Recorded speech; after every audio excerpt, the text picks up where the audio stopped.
meant to hide him all it can, by Krishna's mercy. Devi hya esha gunmayi, mam maya duratya, mam ev ye prapadyante, mayam etam tarantite. Quote, this divine energy of mine, consisting of the three modes of material nature, is difficult to overcome, but those who have surrendered unto me can easily cross beyond it. Lord Krishna, Bhagavad-gita, 7:14.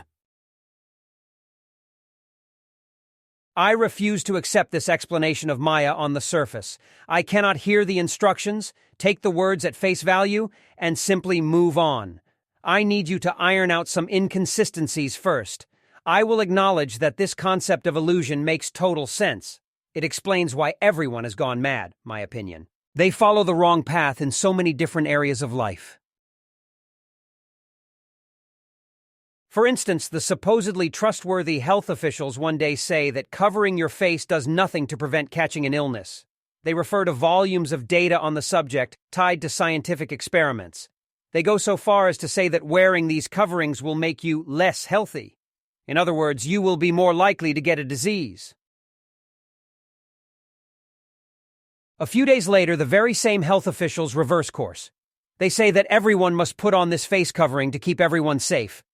You cannot enter a supermarket, board an airplane, or sit at the desk in the office without complying with the new regulation. A few months later, as if to double down on the farce, the same officials recommend putting on a second covering.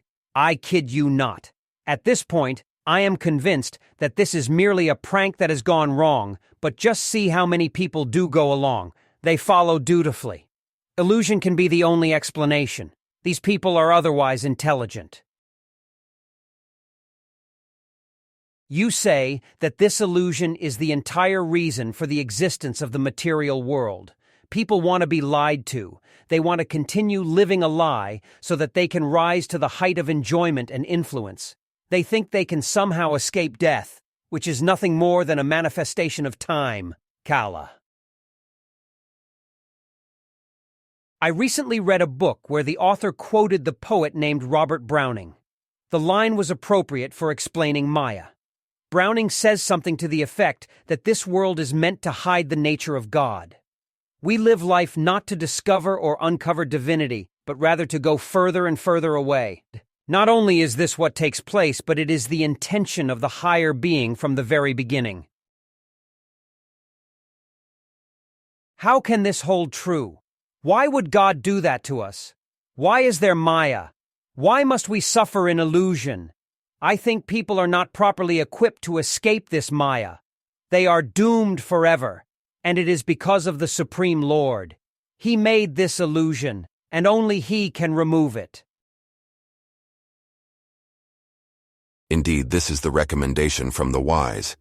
They acknowledge that God created the illusion. Since He created it, only He can remove it. Every facet of that illusion needs to be acknowledged, from the false idea of trying to live forever to the notion that we can one day become God. Even good and bad, as know them, are mere bookends to this row of illusion. Hari maya krit dosh gun binu hari bhajan na jahi. Bhaja ram sab kam tajas bichari man mahi. Quote, good and bad, which are part of the illusion created by Hari, cannot be removed without worshipping Hari.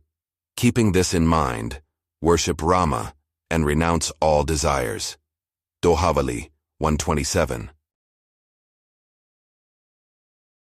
We can attempt to pass judgment on God for creating this illusion, but that does not help us. We can blame Him for all of our troubles. We can bemoan our plight in how we cannot see clearly. We mistake a rope for a snake. We think we love someone only to be scorned later on. We experience a lifetime of success and its accompanying enjoyment, only to feel empty in the aftermath. Adyantavant evaisham loka, karma vinirmita, du khodar kastamonishta, kshudra manda, shucharpita. Quote, all the persons I have just mentioned obtain temporary fruits from their material work. Indeed, the meager and miserable situations they achieve bring future unhappiness and are based on ignorance. Even while enjoying the fruits of their work, such persons are filled with lamentation. Lord Krishna, Srimad Bhagavatam, 11:14. 11. This reality is already known to God. Sri Krishna explains this very phenomenon in his instruction to Uddhav found in Srimad Bhagavatam. We come across so many systems that are goal-oriented. We can call these different versions of Dharma, but the specific objective really makes no difference. The systems are often valid in the sense that they work. If I follow this Dharma or that, I have a high chance of achieving the desired end. Except the fulfillment of those desires leaves me unhappy. Only through devotion to the Supreme Lord will I find a way out. That is the truth to uncover. He is the reality. He is the source of both the material and spiritual worlds. He controls the illusion. This material world is like a vast ocean, but with His help we can easily cross beyond it. In closing, illusion at His command, with control over to stand, whether on failure or success's side, like the truth meaning to hide, only from devotion to know, when towards Him to go, otherwise by that energy deceived, light only by His favor received.